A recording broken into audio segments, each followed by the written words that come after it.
So central problem of an economy is the problem of making a choice among alternative uses of resources.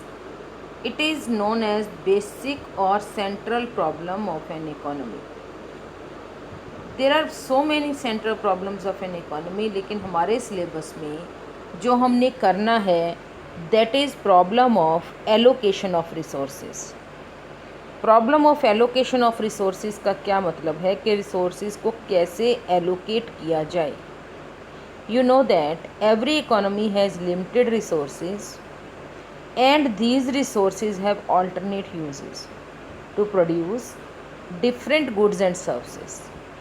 तो हमने इन different goods and services में resources को इस तरह से एलोकेट करना है कि हमारी सोसाइटी की नीड्स आइडियली मीट हो सकें. सोसाइटी की नीड्स को पूरा करने के लिए हमने रिसोर्सेज को एलोकेट करना है. और जब हम रिसोर्सेज को एलोकेट करते हैं तो वहाँ पर हमें ये भी ध्यान रखना है कि रिसोर्सेज हमारे वेस्ट ना हों. हमने ऑप्टिमली एलोकेशन ऑफ रिसोर्सेज करना है. तो ये सबसे ज़्यादा इम्पॉर्टेंट चीज़ है. There are basically three central problems of an economy.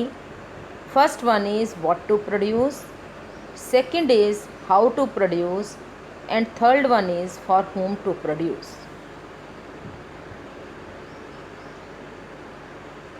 What to produce. कोई भी इकोनॉमी है जो उसको सबसे पहले ये डिसीज़न लेना होता है कि किन चीज़ों की प्रोडक्शन की जाए और किस किस चीज़ की प्रोडक्शन करनी है और कितनी क्वांटिटी में उनकी प्रोडक्शन करनी है. ये सबसे पहली प्रॉब्लम किसी भी इकोनॉमी के सामने होती है, जिसमें उसने ये डिसीज़न लेना होता है whether the economy should produce capital goods और it should produce consumer goods. Whether the economy should produce the goods which are consumed by the rich persons or it should produce the goods which are consumed by the poor persons. Whether the economy should produce luxury goods or the economy should produce necessities. तो यहाँ पर this is basically the problem of choice. यहाँ पर हम choice कर रहे हैं. जब हम चॉइस करते हैं तो हमने क्या चॉइस करनी है? हमने ये चॉइस करनी है कि किन किन कमोडिटीज़ की प्रोडक्शन हो ताकि हमारे रिसोर्सेज हो जो हैं वो ऑप्टिमली यूज़ हों.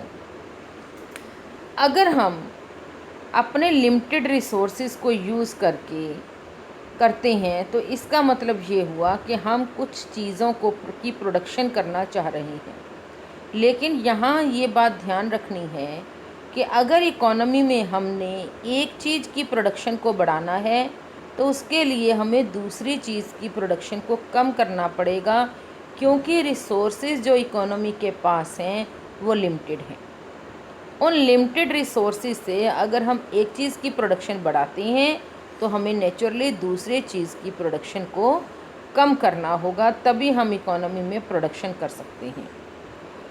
क्योंकि एक चीज़ की प्रोडक्शन कम करने का मतलब, एक चीज़ की प्रोडक्शन बढ़ाने का मतलब है कि हमें जो दूसरी चीज़ जिसकी हम प्रोडक्शन कर रहे हैं उसमें से कुछ रिसोर्सेज को विड्रॉ करना पड़ेगा, और जो विड्रॉल रिसोर्सेज हैं उनको हमें पहली चीज़ की प्रोडक्शन करने के लिए यूज़ करना पड़ेगा, तभी हम उस चीज़ की प्रोडक्शन को बढ़ा सकते हैं.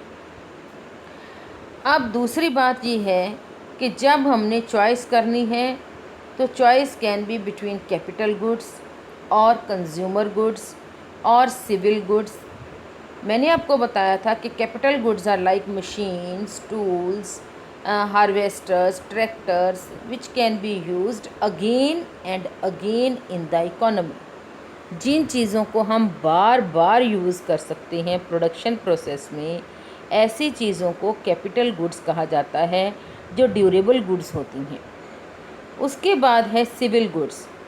Civil goods like cloth, watch, radio etcetera.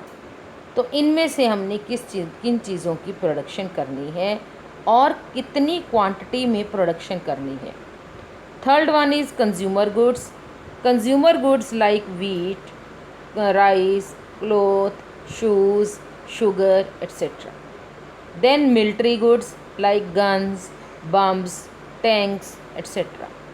And then necessities of life. Necessities of life में food, clothing, housing. Luxury goods जैसे कार, कलर टीवी, etc.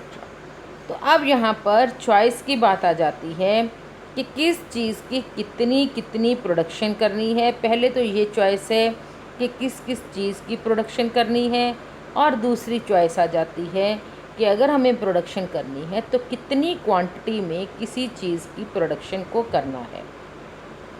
तो यहाँ पर सबसे इम्पॉर्टेंट बात ये है कि हमने रिसोर्सेज को इस तरीके से एलोकेट करना है ताकि हमारी नीड्स जो हैं वो मैक्सिमम फुलफ़िल हो सकें with the help of limited resources, and there should be optimum utilisation of resources.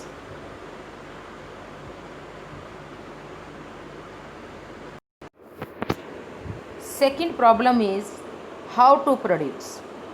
How to produce में हमने यह देखना है कि चीज़ों को कैसे प्रोडक्शन की जाए। कैसे प्रोडक्शन की जा सकती है? There are two types of techniques of production which can be used in the production process. First one is labour intensive technique and the second one is capital intensive technique. In labour intensive technique more labourers and less capital is used, and in capital intensive technique more machinery, more capital but less laborers are used।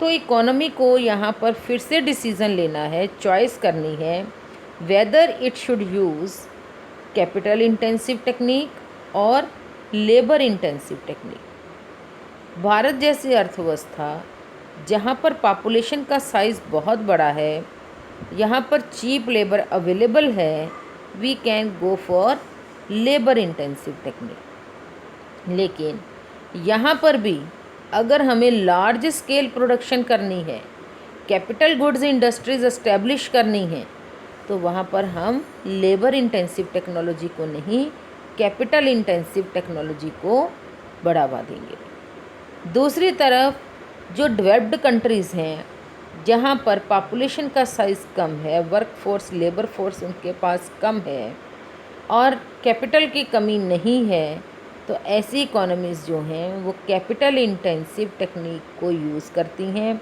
और labour intensive technology को कम use करती हैं। लेकिन जिन countries में unemployment ज़्यादा होती है उनको लेबर इंटेंसिव टेक्नोलॉजी का प्रयोग ज़्यादा करना चाहिए, कैपिटल इंटेंसिव टेक्नोलॉजी का प्रयोग कम करना चाहिए।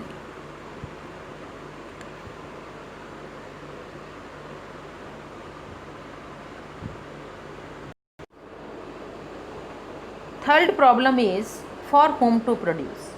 For whom to produce refers to a problem in which decisions regarding which category of people are going to consume a good. जब हमने प्रोडक्शन करनी है तो ये भी देखना है कि उस कमोडिटी को जिसे हम प्रोड्यूस कर रहे हैं उस प्रोडक्ट को कौन कंज्यूम करेगा। रिच पर्सन्स कंज्यूम करेंगे, पुअर पर्सन्स कंज्यूम करेंगे, कौन इसको कंज्यूम कर रहा है। प्रोड्यूसर गुड्स हैं तो प्रोड्यूसर्स कंज्यूम करेंगे, कंज्यूमर गुड्स हैं तो कंज्यूमर्स कंज्यूम करेंगे। तो यहाँ पर नेक्स्ट चॉइस हमारी होती है whether we are producing goods for rich persons और poor persons who are going to consume those goods. और दूसरी बात है capacity to buy depends upon how income is distributed among the factors of production. अब उन चीज़ों को ख़रीदना है, जो चीज़ें प्रोड्यूस हो चुकी हैं उनको ख़रीदना है, और ये डिपेंड करता है लोगों की बाय करने की कैपेसिटी पर, उनकी इनकम लेवल पर। Capacity to buy depends upon how income is distributed among the factors of production. और हम ये कह सकते हैं कि अगर रिच पर्सनस हैं, ज़्यादा कमोडिटीज़ वो कंज्यूम कर रहे हैं, तो नेचुरली हम अगर इकोनॉमी में रिच पर्सनस के द्वारा कंज्यूम की जाने वाली चीज़ों की डिमांड है तो हम उन चीज़ों को प्रोड्यूस करेंगे। अगर पुअर पर्सनस के द्वारा जो चीज़ें कंज्यूम की जा रही हैं उसकी मार्केट में डिमांड है तो हम उन कमोडिटीज़ को प्रोड्यूस करेंगे। The higher the income the higher will be the capacity to buy, and vice versa. So this is a problem of distribution. We know that the whole output is distributed among factors of production which have contributed to it. हमें पता है कि जब भी production होती है economy में, production जो है फैक्टर्स ऑफ प्रोडक्शन के बीच में इनकम के रूप में डिस्ट्रीब्यूट हो जाती है। ये हमने जब ब्रिज कोर्स लगाया था तो उसमें सर्कुलर फ्लो ऑफ इनकम का कंसेप्ट हमने किया था कि जो भी हम प्रोडक्शन करते हैं वो फैक्टर्स ऑफ प्रोडक्शन के बीच में इनकम के रूप में डिस्ट्रीब्यूट हो जाती है। और वो फैक्टर्स ऑफ प्रोडक्शन जैसे लैंड, लेबर, कैपिटल और एंटरप्राइज, ये 4 फैक्टर्स ऑफ प्रोडक्शन हैं। तो प्रोडक्शन उन्होंने मिलकर की 100 रुपीज़ की, तो वो 100 रुपीज़ जो हैं वो उन चारों के बीच में फैक्टर पेमेंट्स के रूप में, यानी रेंट, वेजेस, इंटरेस्ट और प्रॉफिट के रूप में बट जाएंगे। फिर उन फैक्टर्स ऑफ प्रोडक्शन ने उस इनकम का क्या करना है, they will spend that income on the purchase of goods and services produced with in the domestic territory of a country. उन चारों ने क्या करना है, फैक्टर्स ऑफ प्रोडक्शन ने, उन्होंने अपनी इनकम को गुड्स एंड सर्विसेज को परचेज़ करने के लिए, अपनी ज़रूरतों को सेटिस्फाई करने के लिए, फुलफ़िल करने के लिए उस इनकम को स्पेंड कर देना है on the purchase of goods and services which are produced by them in the economy.